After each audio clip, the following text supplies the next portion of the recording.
Hi అండి. అందరికీ తొలి ఏకాదశి శుభాకాంక్షలండి. తొలి ఏకాదశిని పేలాల పండగ అని కూడా పిలుస్తారండి మన వైపు.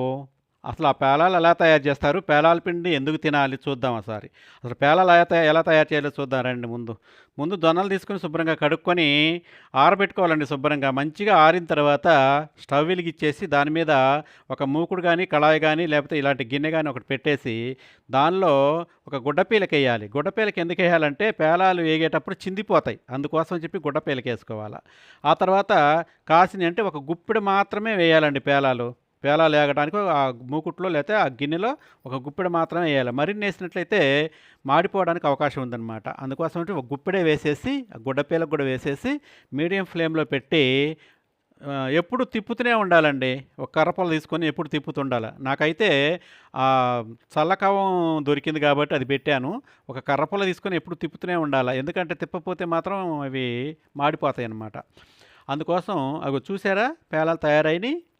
అయిన తర్వాత ఒక బేషన్‌లో దాంట్లోకి మార్చుకోవాల. తర్వాత మళ్ళా స్టవ్ మీద పెట్టేసి ఇంకో గుప్పెడు జొన్నలు వేసేసి మళ్ళా వేయించుకోవాల. ఈ విధంగా మనం తీసుకున్న జొన్నలు ఎన్నైతే ఉన్నాయో జొన్నలు అయిపోయేదాకా ఇలా పేలాలు వేయించుకొని ఒక బేషన్‌లో పోసుకోవాలనమాట.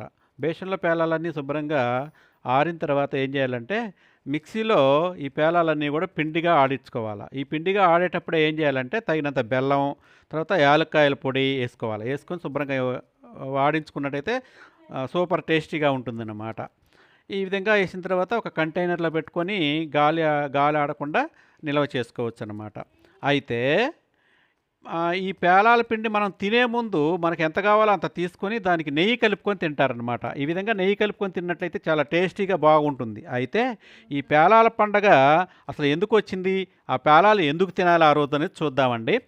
పేలాల తొలి ఏకాదశి నాడు పేలాల పిండిని తప్పకుండా తినాలంటారు మన పెద్దలు.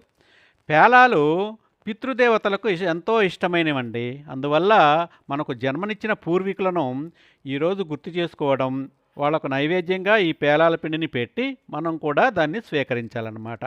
ఆరోగ్యపరంగా చూసినట్లయితే ఇది సంధికాలం అండి. ఎండాకాలం పోయి వర్షాకాలం వస్తుంది కదా! ఈ సంధికాలం అనమాట. ఈ సంధికాలంలో మన శరీరం అనేక రుగ్మతలకు లోనవుతుంది. ఆ విధంగా లోను కాకుండా మన ఇమ్యూనిటీ పవర్ పెంచుకోవడం కోసం ఈ పేలాల పిండి ఎంతగానో ఉపయోగపడుతుందన్నమాట. పేలాల పిండి తింటే కొద్దిగా వేడి చేస్తుందండి. అది కూడా వేడి చేయటం అనేది కూడా మన శరీరానికి చల్లదనం ఇప్పుడు ఎందుకంటే అటు చల్లదనం కాదు, ఇటు వేడి కాదనమాట. ఒకేసారి చల్లదనం వస్తే ఇబ్బంది అవుతుంది కాబట్టి వేడి కలిగించడం కోసం పేలాల పిండిని తింటారనమాట ఆ రోజున.